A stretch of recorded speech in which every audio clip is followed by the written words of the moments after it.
All right, so we're diving into an exciting Europa League match coming up. Porto versus Manchester United. And on the surface, you might think, oh, this is just another European clash. But there's a lot more to it than meets the eye. We're going to be looking at some historical rivalries, some really interesting stats, and even taking a glimpse into how AI is predicting this battle of the Titans. Yeah, you're absolutely right. There's a ton of data to unpack here, and I think you'll agree. Some of it is really going to turn the usual pregame analysis on its head. Oh, okay, you've got my attention already. So before we get into the current season, let's rewind the clock a bit. Yeah. When we talk about these two teams, I mean, this is a rivalry that goes back Oh, decades. absolutely. Their last meeting back in 2009 was electric. Yeah. I'm sure lots of people remember that Cristiano Ronaldo goal, the one from Manchester United, Hmm. but that's just one chapter in their story. And don't forget about 2004, Porto's only win against Manchester United this century. And it was a big one for them because it really set them on course for their Champions League title that year. And of course, who could forget Mourinho's iconic celebration at Old Trafford? Talk about passion. It's amazing how certain matches just get seared into football history, isn't it? Yeah. But you know what you mentioned there? Manchester United actually haven't lost to a Portuguese team in European competitions for over a decade. They've Yeah. got 9 wins and 3 draws in their last 12. Wow, 12 matches. Yeah. That's a pretty impressive streak. But I have a feeling you're going to tell me there's a little bit more to that stat than meets the eye. You know me too well. While that might sound reassuring for Manchester United fans, it's important to remember that was before Porto's recent resurgence. They've really undergone a transformation under the new manager and become a real force to be reckoned with tactically. Okay, so not just a change in form, but like a total tactical evolution. How does that actually translate onto the pitch, though? Well, imagine a team that's not just playing, but thinking 2 steps ahead. Their passing is crisp, their movement is so fluid, and when they press with an intensity that can really suffocate even the best opponents. Okay, so past encounters are giving us mixed signals, but what about the here and now? We've got Porto playing on home turf, and I've heard that Estadio do Dragão can be a pretty intimidating place for visiting teams. Intimidating is an understatement. The Estadio do Dragão is known for its atmosphere. 60,000 passionate fans, the roar of that crowd, the pressure that you can just feel building with every single pass. It's enough to rattle even the most experienced players. And it's not just the atmosphere, right? Their home record is pretty remarkable. It's phenomenal. 1 loss in their last 22 at home. That speaks volumes about home advantage, especially on these big European nights. So Estadio do Dragão, it's like a fortress for Porto. Exactly. And speaking of fortresses, let's not forget, Manchester United have got their own rock in midfield. Okay. Bruno Fernandes. Mm. That overturned red card certainly got people talking. Oh, I can imagine the collective sigh of relief from Manchester United fans when that happened. Yep. But, that got me thinking about his impact since he joined back in 2020. Yeah, he's been a revelation, hasn't he? Here's a stat for you. Since joining them, he's actually played the most matches and started the most matches of any player in the Premier League. Wow, seriously. That's incredible. He's Mr. Reliable, always there in the thick of it. Exactly. And it's not just about being present, it's what he does when he's there. 148 goal involvements, goals and assists combined. He's far and away their most potent attacking threat. Okay, so we've got Fernandez, the ever-present playmaker, ready to take the field, but Porto have got a rising star of their own, don't they? Someone who could really shake things up. Absolutely. Samuel Omarodion arrived from Atletico Madrid this summer, and he's been on fire, scoring in every single appearance so far this season. Every single one. That is clinical. For those of us who might not be as familiar with, kind of that next generation of La Liga talent, what should we know about his style of play? What makes him such a threat? Well, think of a young Fernando Torres' pace power and a real nose for goal. He's not afraid to take on defenders. He's always in the right place at the right time, and when he gets a chance, he generally buries it. He is definitely one to watch in this match, a potential game changer.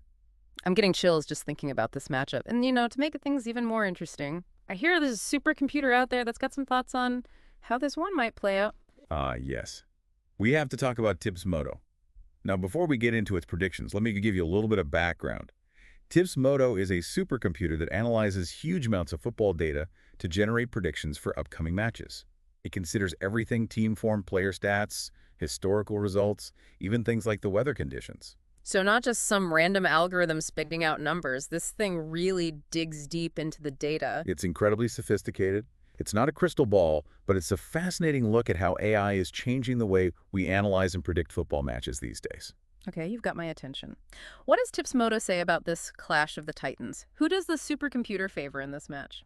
Well, Tips Moto is actually backing Porto to win this one. They've got them at a 55.7% chance of victory, which might come as a surprise to some considering Manchester United's pedigree. 55.7%. That's a pretty confident prediction. Mm. But like you said, it's not a crystal ball. Manchester United, they've got a history of defying the odds, especially on the European stage. I mean, you think back to that Champions League final in '99.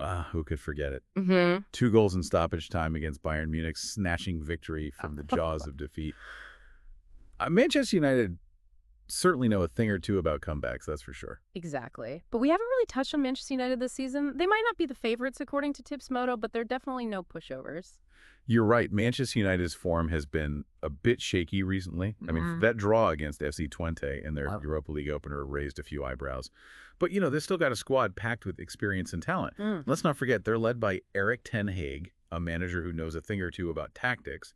Yeah, it's interesting you mentioned Ten Hag because I was actually going to ask you about the tactical battle between him and Porto's new manager, Vitor Bruno. Ah, yes, Bruno. He took over from Sergio Conceição in the summer, and he's already making a name for himself with that high-octane, attacking style of play. It's almost like he's injected this new energy into the squad. It does seem like whenever a new manager comes in, there's always that kind of excitement that, anything is possible. So what can you tell us about Bruno's tactics, his philosophy? Well, he's a firm believer in dominating possession, pressing high up the pitch to win the ball back quickly. He wants his team on the front foot, creating chances, putting the opposition under constant pressure. And it seems to be working. Porto are doing pretty well in their domestic league this season, aren't they? Right up there challenging the defending champions. Yeah, they've got 18 points from their first 7 league games, scoring goals for fun. But their first Europa League match was a bit of a wake-up call. Oh, really? What happened? They lost 3-2 to Bordeaux Glimt, a bit of a surprise result. But what's really interesting is that Porto actually dominated that match in terms of shots, 28 attempts. That's the most they've had in a major European competition since 2019. So creating chances, but maybe lacking that clinical edge in front of goal? Exactly. But to their credit, they bounced back from that defeat in style. Absolutely demolished Arouca 4-0 in their next league game. Okay, so they're not letting setbacks phase them. Yeah. That's always the mark of a good team, something for Manchester United to be wary of. But on that note, I do feel for Manchester United a little bit going into this one. The injury list is piling up. Yeah, it's a tough break for them. Maguire, Minu, Mount Shaw, Malacia, and Yoro are all expected to be out for this one. Wow, that's a significant chunk of their first team.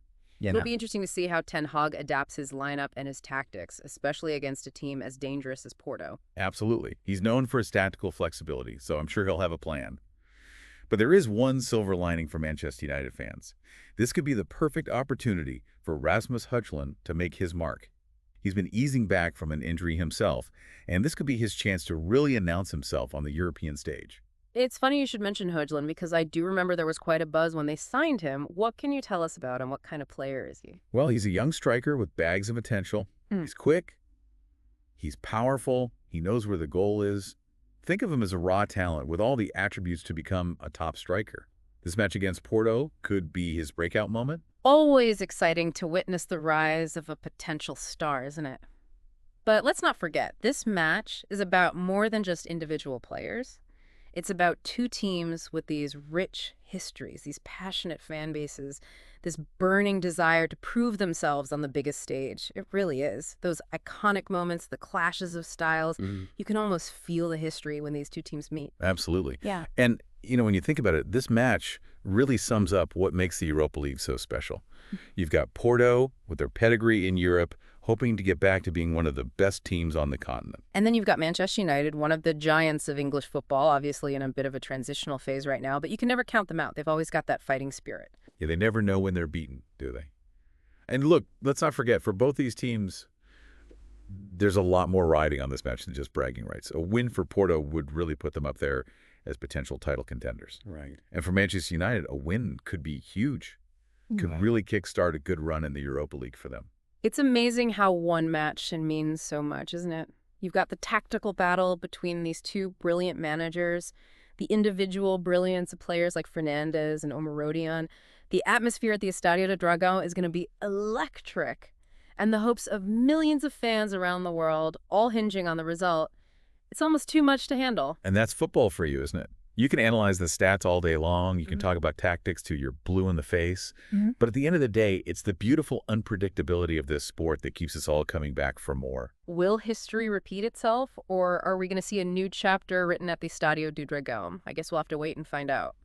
But one thing's for sure, this Porto versus Manchester United match is about way more than just 3 points. Oh, absolutely. It's a reminder of why we love this sport so much, why it continues to captivate the entire world. I couldn't have put it better myself. This match has all the ingredients of a classic, and I can't wait to see how it unfolds. Me neither. It's a reminder that in football, just like in life, often it's the unexpected that makes the journey so exciting. So there you have it. What started as a seemingly straightforward Europa League preview turned into a deep dive into history tactics, the human drama that unfolds when these two European giants collide. We've uncovered historical echoes, we've looked at some really interesting stats, and we've seen a new generation of talent reemerge, ready to make their mark on the world stage.